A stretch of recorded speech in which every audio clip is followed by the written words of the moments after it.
สบายดีทุกคนสบายดีเป็นสมองสบอนเด้อพี่น้องหากะมาแต่ปากสองทุกคนเอ้ยไปซื้อเครื่องซื้อของมาอีกแล้วซื้อเครื่องซื้อของมาเริ่มหกเลยได้พี่น้องจากเป็นแปลนเริ่มหกแล้วของวางของเดี๋ยวจะให้เบิ่งหนาน้องซ้ายพี่น้องยืนก่อนนี่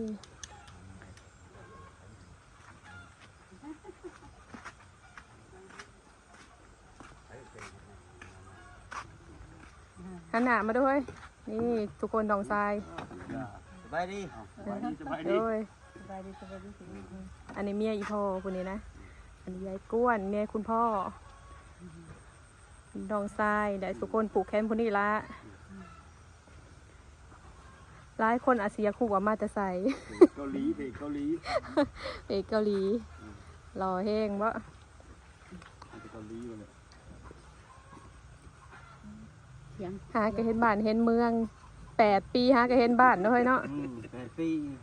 สาเหตุย้อนยังมาตีบอกด้วยสาเหตุย้อนยังเฮ้ยมีคนกันแกล้งอิจฉานะ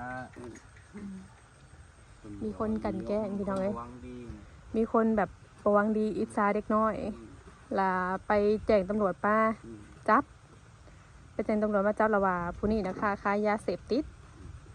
ค้ายาเสพติดแต่มาเบิ่งกับบริมีจักเม็ดอีหยังกับบริมีจักเม็ดแต่ว่าคนผู้นั้นก็ไปยื่นอุทธรณ์ให้ศาลบ่ให้ปล่อยโตออกก็เลยติดคุกซื่อ10 ปีแต่ว่าก็ผ่อนโทษไปนำก็เหลือ8 ปี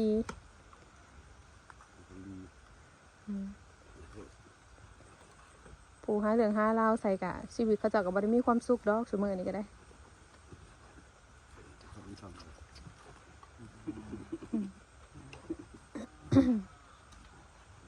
เขาแล้วสิบทิศหน้ายังบริเห็นเขาหาก็มาจากแก่งคันพี่น้องขายคุ้มคันแก่งคันติดอยู่8 ปีเต็มแม่เสียกับบ่เฮ็ดเท่าหน้าแม่ซ้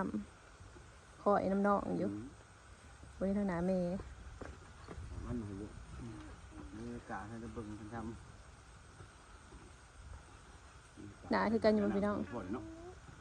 อุ้ยตอนไปอันนั้นฮะเนาะจริงๆอ่ะคนเฮามันบ่ได้สมควรติดปานนั้นแต่ว่าคนมันแบบกันแกล้งเขาหยัดเอียงใส่กับบ่ฮู้คนที่มาเฮ็ดใส่หมอผู้นี้นั่นอยากมายืมเงินหมอคนผู้นั้นอยากมายืมเงินคนเฮามันค้าขายเนาะขายรถขายหยังมันก็ต้องเก็บทุนไว้หมุนเนาะผู้เพิ่นมายืมเพิ่นอยากมายืมฟรีๆยืมบ่ให้เพิ่นเครียดบัดนี้เครียดก็เลยหาทางทุกวิธีที่ทางเพื่อสิมาเฮ็ดให้ผู้นี้ติดคุกให้ได้แชร์นรกคันขายไปจักเข้าขายขาย120,000รถใหญ่นะ120,000ก็120,000เนาะ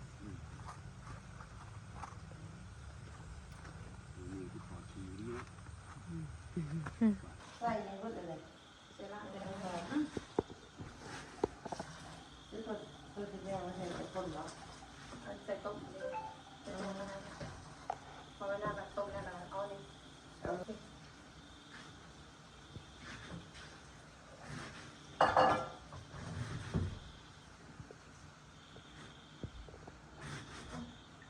ย้อนเขาอยู่ข้างล่างเนาะเขามาอยู่ข้างล่างเนาะไม่ย่ายเจอเขามาไหมย่ายเจอเขามาไหมสบายดียำเศร้าๆเด้อพี่น้องเอ้ยตื่นแต่ดึกแต่เศร้าคนนะคนนั้นเสือเขาหายบางเพื่อนเช้าเขาก็หันพักคนนะสวยเป๊ะแต่เช้าเชียวนะเธอลูกว่าอาบน้ำตี 4แต่ไม่ได้อาบเป็นคนติดอาบน้ำดิคิดว่าเราต้องอาบลูกสัญญาณบอกสัญญาณบอกน้อยเนาะเลยคนนั้นน้องทรายไตโคมมันเปิดเพลงเตรียมของพี่น้องบอกเห็ดกินพี่น้องคนกำลังมา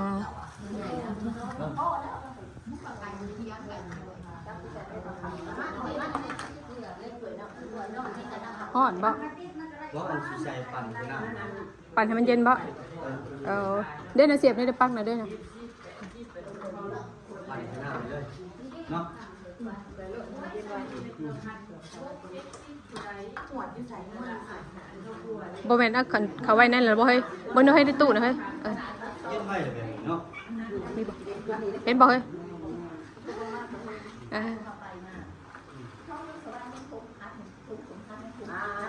ซอยปลาจ้าพี่น้องคนนั้นคุณพี่มาบอกผูแค้นต่อให้มาให้กินต่อเลยเห็นบ่บ่ได้ยากมาผูแค้นเด้อสั่นได้เอื้อยแล้วก็สิว่ามาผูแค้นแต่ว่าให้กูนั่งมองเฮ็ดกินแล้วอะ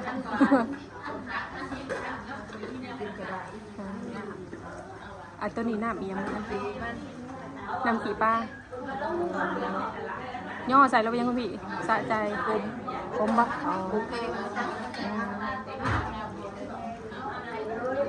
อันคนนี้เอ้หมดลูกสาว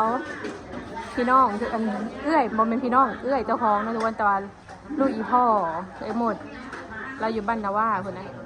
ว่าผู้ไทยว่าเอื้อยเจ้านะว่าผู้ไทยบ่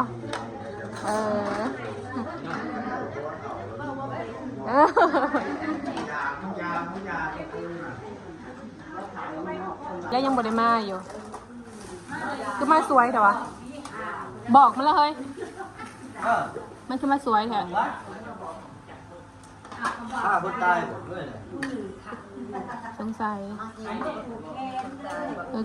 มีคนนันเซียอยู่ในบ้านเขา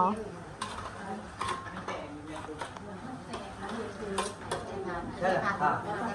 ฆ่าตัวอย่างพาผูกแขน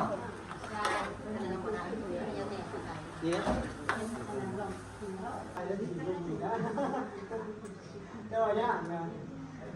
ก่อนใส่กับคนนี้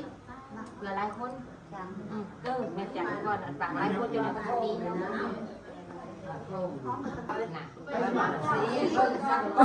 ใส่ไปเลยอันนี้มันกับนุ่งง่ายแล้ว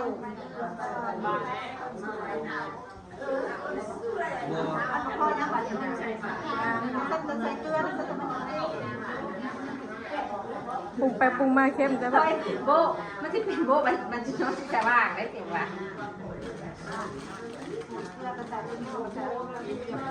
สบายใจได้เห็นรถ ลงมาตอนผลิตอันนั้นเกลือจางพวกอันไหนมันกับอะไรได้ลายที่ปรุงใหม่จะเล่าตอนนั้นก็มุ่นบ้านเนาะเอาคุณเลือกไก่ก็ซุกก่อนซุกก่อนที่มุ่นได้แบบผูกแล้วจะเอาลงมาได้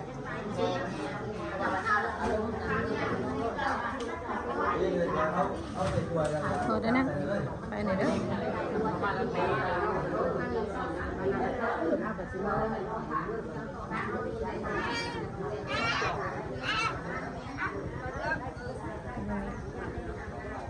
โอ้ยดิปูอย่างนี้เนาะกันอยู่เบียงตุ๊ตุ๊ตุ๊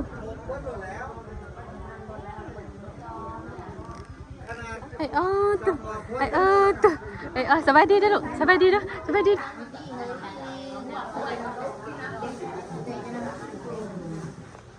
กำลังได้เวลาแล้วทุกคนแบบนี้เตรียมผูกคอต่อแขน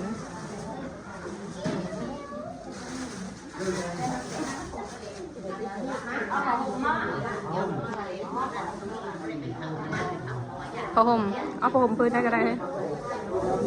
ห่มพื้นบ้างมั้ยถึงยังเลยพี่น้องเอ้ยทั้งหนึ่งเข่าทั้งสิไปคอผู้ชายจะเสร็จได้ประเภทนี้นะบ่สิเอาเงินมาผูกแขนผู้ชายได้พี่น้องคุณน่ะจองไว้มาจองบัดที่นี่สิได้นั่นอีน้องไผ่หมู่ได้บัดนี้พี่น้องเป็นทั้งน้องไผ่แล้วเป็นทั้งหมู่เด้นี่จองผู้ชาย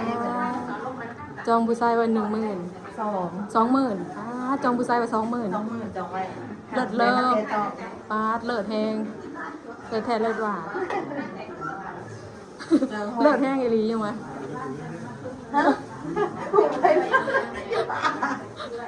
จองไว้ซื่อๆได้คุณลุง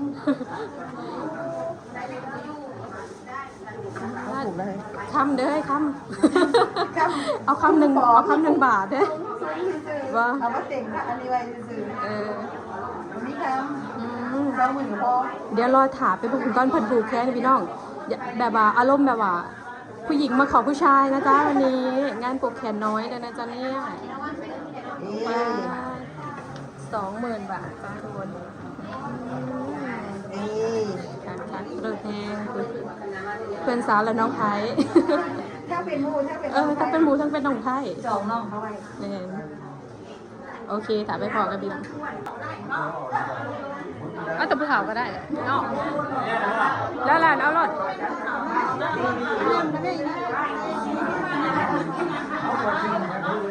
ยกมาให้ยกมา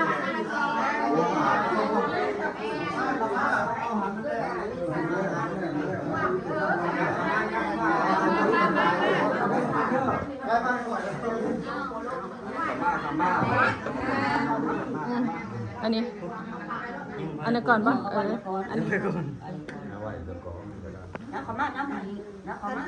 ได้อะไร บอยยักษ์แล้วจะเป็นไปทางก็จะโบยักษ์เนาะ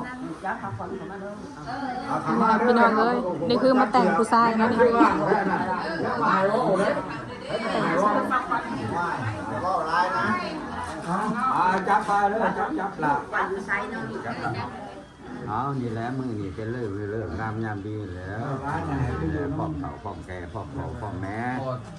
นี่แหละมีคือหัวเขาชาวหัวบวชนี่แหละมาปลูกขอต่อแก่เท่าเลมโบถึงว่าเราไปตกถูกเป็นอย่างนี้เนี่ยเรารู้เต่าขึ้นมาแล้วเท่าเนี่ยแล้วพ่อแม่พ่อเฒ่าพ่อแก่ญาติพี่น้องทุกคนเพื่อบ่ให้คนวันย่อเดี๋ยวแล้วจะได้ผูกแขนก็น้ำแบบต้อนน้ำเท่าโบแล้ว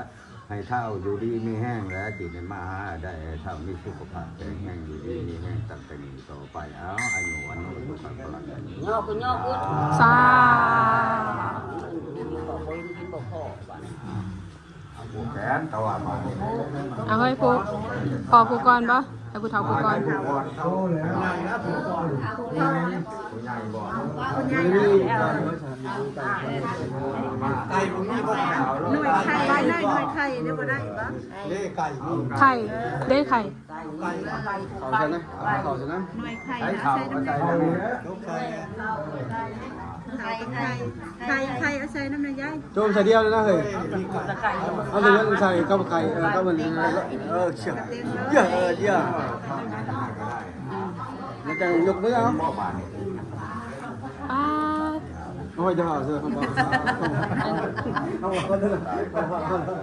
อยู่กับเราอย่างเขาโดนไงเขาเลยจ่าย3,000เลยไล่ดันล้ออย่าง ให้วันนี้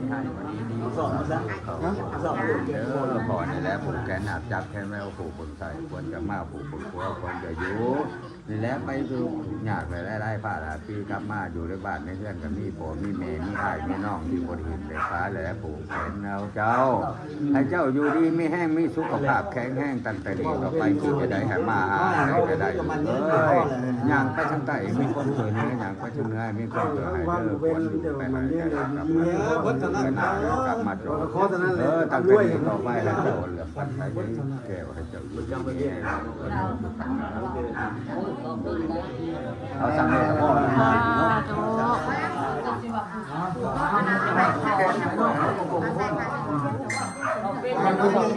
เขาเงินได้เหรอเขาร้ายเขาไปจากหาที่ก่อนก่อนวะ โอ้ยเกี่ยวไปเบาๆอีกแล้วบาทเนี่ย เขาร้ายเขาไปจากหาที่ก่อนเขาพร้อมกันเลยมั้ย ที่พ่อที่ปู่ให้ทั้งหมด จับให้คนนี้ดีกว่าเดิมดีกว่าอ่อนลงจับแขนเอาผูกใส่คนมาผูก อันนี้ไม่ต้องทำร้ายไม่ดู เจ้าอยู่ดีไม่แห้งเด้อตั้งแต่นี้ ปากขาวน่ะ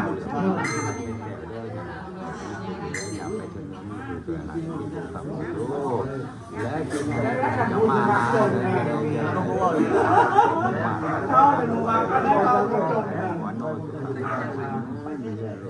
ไปคนละทางเลยนะกันเอา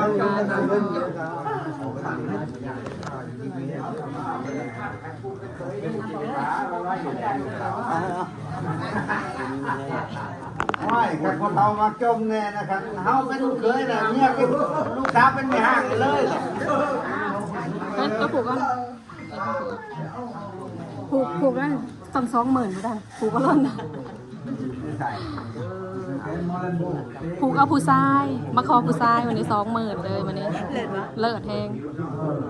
ว่าก็บ่เป็นมันยืนมันพ่อเลยนะเอาเลย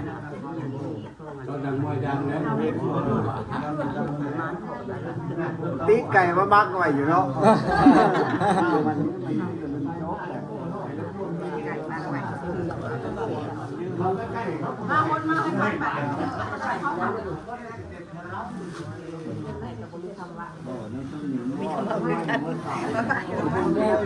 ผูกแล้วก็ผูกเลยแล้วว่า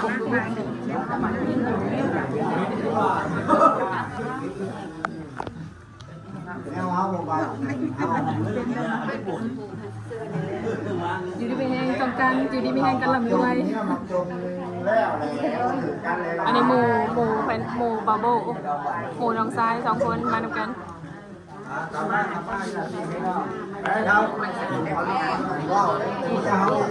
ไปทักทายกินหมูแล้วคนนี้นะคนได้ยินคนเลย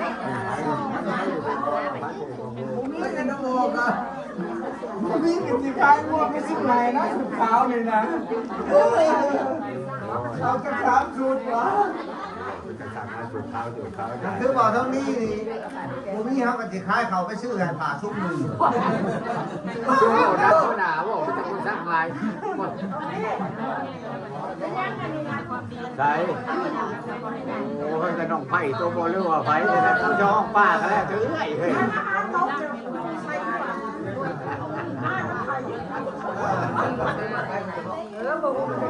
ไปเอาเมาหนักอะไร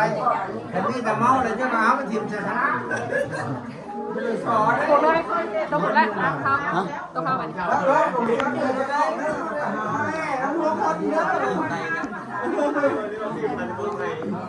เฮ้ยนอกจากเขาพี่แต่เมามันยืนไอ้เอาจับโน่นสนามแถวเลยสองรถว้ายมันเราเลย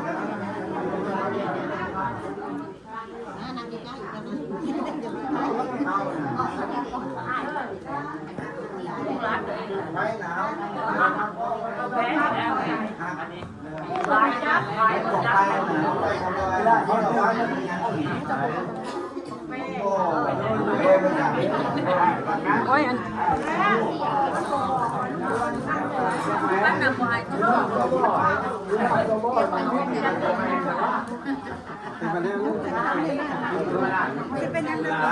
เอาใส่ต้นมันจะได้ลายอ่ะ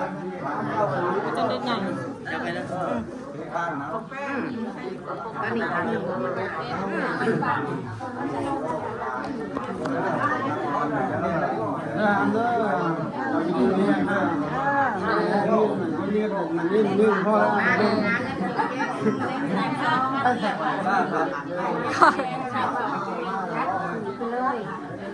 ต่อ3เหรอ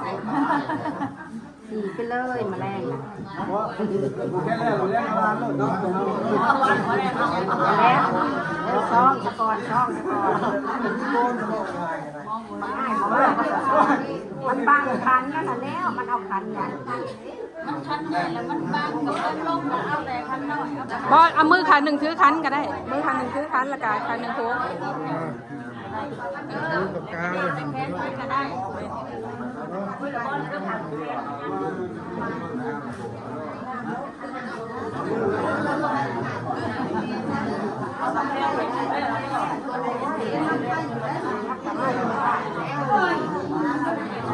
ป้าได้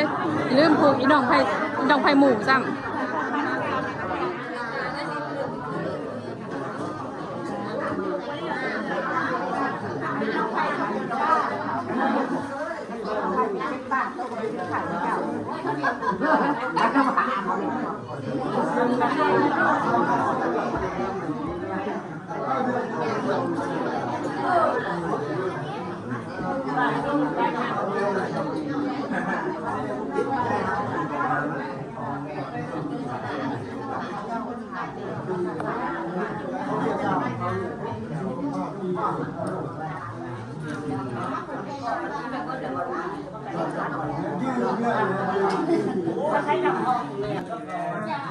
อันนี้พ่อนี่เป็นผูกแขนให้ลูกไผ่เป็นกับลูกชาย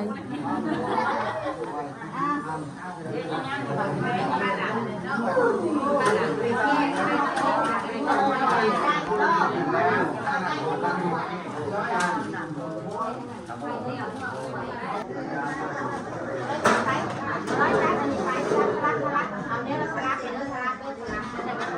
ส่กระตกเอากระตกไหมใส่กระตก เรื่องยายก่อนเริ่ม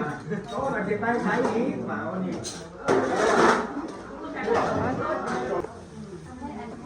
เอาบวกมาไหน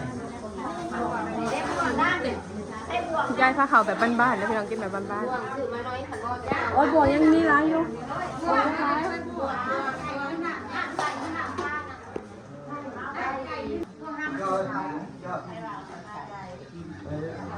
ผูกแขนน้อยได้อพี่น้องเลย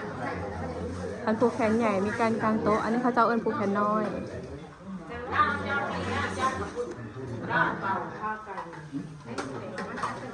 เจ้าใครเอ้ย นะพ่อเดินเอาละอาจารย์ให้ไอ้นะมาได้ไรไหมมาได้เลยนะ เมื่อคืนใน2 สาวพากันกินข้าวปุ้นอิ่มมาตื่นมายังมื้อเช้าข้าวปุ้นอยู่ได้ให้บัดนี้หิวข้าว นิ้วขาวเลิกไปกินแรง